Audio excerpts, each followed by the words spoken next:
iyo qof walba dulmiga inuu fiicneen aad ka hadashaa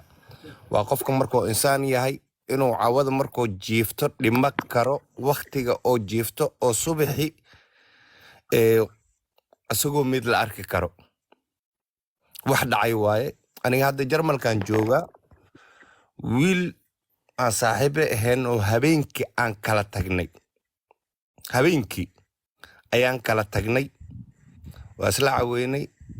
meheradaan tagnay kafeeyaan ka cabnay ballama iyo waxbuu lahaay sharciguu rabay sharciga weynuu xareeyaya ballama iyo waxbuu lahaay sharciga weynuu xareeyaya yar fiicanuu ahaay ahlu salaad fimil leh warkayga samafalo si camal maqlaa war mujaahidow madish mud ayawaan geliye wada si fiican malee maqlaa samafalo marka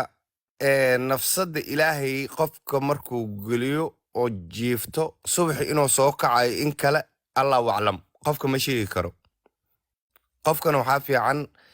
nafsiyan markay qofka diinta taqaano oo si fiican u taqaano ayaa fiican wixii xun iyo wixii fiican laakiin qofka markuu diiniyan ka dhisneen xaqiiqada markaan kuu sheego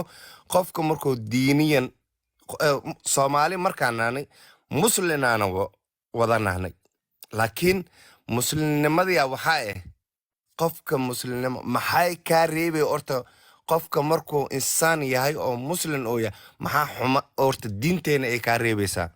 mise waa iska galnaa wax walba waa sameynaa wax hadda gabadhan ugu yaraan wax badan aayad quraan xadiis asxaab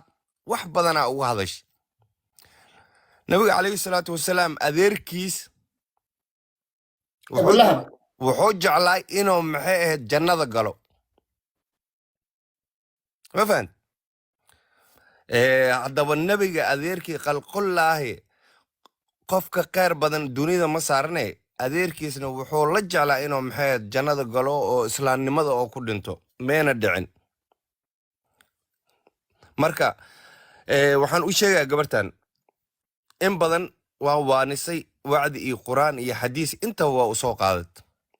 laakiin hal su'aalaan weydiiyaa gabarta waxaan weydiiyaa wiilka 7 jirka oo magaalada Laascaanood degan oo hooyadiis iyo aabihiis iyo ehelkiisa madfac lagu garaacay maxaad u sheegaysaa Somaliland ayaa ku xasuuqday Somaliland Ingiriisan aan siiyay dhulka Ingiriisan siiyay dadkan Ingiriisan siiyay weligeena waa heesanayna miyaa loo sheegaa cunugaas hooyadiis iyo aabi markuu weynaado hadda gabartan sidaan qiyaasay waxay dhacday waxaan dhashtay tiri adiga dagaalada sokeeyay adiga 91 meelaas aan dhashtay waxa loo sheegay diyaarada meel la saaray walna la dilay dhacday waana la xasuuqay waana la kufsaday dib woo dhacay dibki dhacayne ma ahan Soomaali oo dhan waxay geysata ma ahan Soomaali cid wax ku geysatay haba yaraata ma jirto Soomaali waxa ku jiro samafala ku jiro ana ku jiro mid kale ku jiro aana garanaynin aana arkin marka waxa laakiin waxay ku leedahay gabadhan marka Ingiriis baa nasiiyay marka wiilka oo degan magaalada Laascaanood hooyadiis iyo aabihiis lagu duqeeyay 8 bilood ama 9 bilood labadiiba waayay asagana qiil u sameey yaa u geystay dhibaatadaas yaa ka dambeeyo yaa sameey ma adigana ma ku jirtaa mise waxaa geysatay SNM mise maxaad waxaa geysatay Somaliland oo dhan intaas rabaa inaan weydiiyo gabarta kaliya waayahay walaal waxa weeyaan saacadii baa ii gaadhay jasaakumullahu khayran jasaa dhamaantiinba waa maasantiin mar kalaan kulmi doonaa Allah ha idin barakeeyo waa khalaas waa ka sii baxaya jasaakumullahu